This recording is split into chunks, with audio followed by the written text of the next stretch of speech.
कौन बनेगा नेता। नगर निगम के चुनाव पास आने वाले थे। पूरे कानपुर शहर में टिकट को लेकर मारामारी शुरू थी, लेकिन सबसे ज्यादा चर्चा में वार्ड नंबर 40 की सीट थी। वो इसलिए क्योंकि इस बार वहां की सीट महिला के लिए आरक्षित थी। अब सवाल ये था कि चुनाव लड़ेगा कौन। इससे पहले ठाकुर साहब वहां से पार्षद थे और इस बार उन्होंने अपनी पत्नी सीमा ठाकुर को टिकट दिलवाई और ठाकुर साहब की शान के कारण सीमा जी ने 20,000 वोटों से चुनाव जीत लिया। अरे बधाई हो सीमा भाभी, अब तो आप वार्ड की पार्षद बन गई हैं। अब तो हमारे काम आप ही करवाएंगी। अरे ये तो सिर्फ नाम की पार्षद बनी है, वो तो महिला सीट आ गई, वरना पार्षद तो मुझे ही बनना था।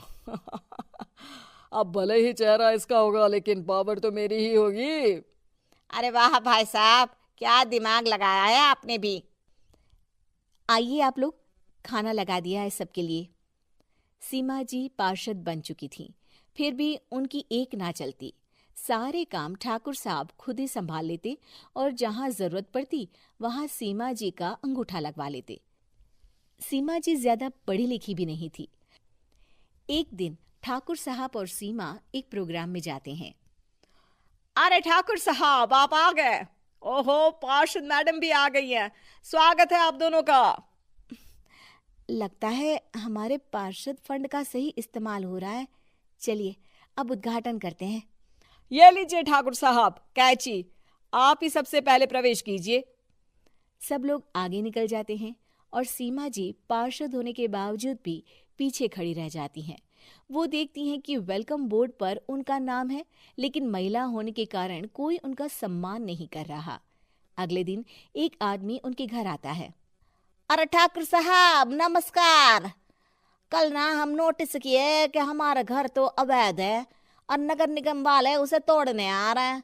अरे कुछ कीजिए ना ठाकुर साहब। देखो भाई, मैं तो ज्यादा कुछ कर नहीं सकता, पर अगर तुम सबकी जेब गर्म कर दो तो कुछ हो सकता है। कुल मिलाकर 4 लाख लगेंगे। अरे 4 लाख ठाकुर साहब? अरे भाई, मैं अपने लिए नहीं मांग रहा हूँ। दरोगा है, इंजीनियर बाबू है, बड़े साहब है, सबको देना पड़ता है ना थोड़ा थोड़ा। बोलो है मंजूर? तभी वहां अचानक सीमा जी आ जाती हैं। अरे ये आप क्या कर रहे हैं? पहले इन्हीं लोगों से तो आपने वोट मांगे, अब इनसे ही पैसे ले रहे हो। अरे चुप रहो तुम। तुम्हारा काम है सिर्फ अंगूठा लगाना, तुम वही किया करो।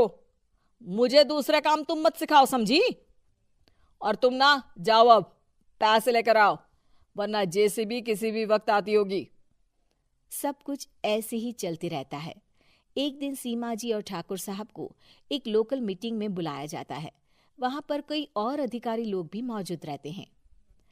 अब मैं चाहूंगा कि ठाकुर साहब हमारे बीच 2 शब्द कहें। मेरे प्यारे भाइयों और बहनों, आज मेरा सौभाग्य है कि मैं आप सबकी सेवा दिन रात कर पा रहा हूं। आपने मेरी पत्नी को भारी मतों से जिताया है, इसलिए मैं आप सभी का शुक्रगुजार हूं। मैं आप सबसे वादा करता हूं कि हमेशा की तरह हमारे वार्ड में किसी को कोई तकलीफ नहीं आने दूंगा। सभी लोग तालियां बजाने लगते हैं। अब मैं माननीय पार्षद मैडम को स्टेज पे बुलाना चाहूंगा। अपने नाम को बुलाया सुनकर सीमा जी एकदम चौंक जाती है। उन्हें बिल्कुल उम्मीद नहीं थी कि इतनी बड़ी जगह उन्हें मंच पर बुलाया जाएगा। जैसे तैसे वो मंच पर चढ़ती हैं। ऊपर जाते ही सीमा जी को सारी पुरानी बातें याद आ जाती हैं कि किस तरह उनके पति उन्हें कभी भी आगे बढ़ने नहीं देते और उनके नाम से गलत काम करते हैं। वो बोलने लगती हैं। मैं आपके वार्ड की पार्षद सीमा हूं। आप में से बहुत कम लोग ही मुझे जानते होंगे, क्योंकि इससे पहले मुझे कभी ऐसा मौका ही नहीं मिला। सारे मौके मेरे पार्षद पति यानी आपके ठाकुर साहब ही लेते रहे, लेकिन आज ये मौका मुझे मिला है तो मैं इसे ऐसे ही नहीं जाने दूंगी। मैं आपको ये बताना चाहती हूँ कि आपके ठाकुर साहब मेरे नाम की आड़ में गैर कानूनी काम करते हैं, जिस पर अंगूठों के निशान मेरे होते थे। इसीलिए मैं अपनी गलती मानती हूँ और आज अपने पद से इस्तीफा देती हूँ, ताकि आगे से कोई गलत काम ना हो पाए। अब फैसला आप सबके हाथ में है कि आप हमें क्या सजा देना चाहते हैं। सीमा जी की बातें सुनकर ठाकुर साहब के चेहरे का रंग उड़ जाता है और वो शर्म से मुंह नीचा करके वहां से चले जाते हैं और पद से इस्तीफा देकर ही सही सीमा जी अपने आप में आत्मविश्वास महसूस करती हैं।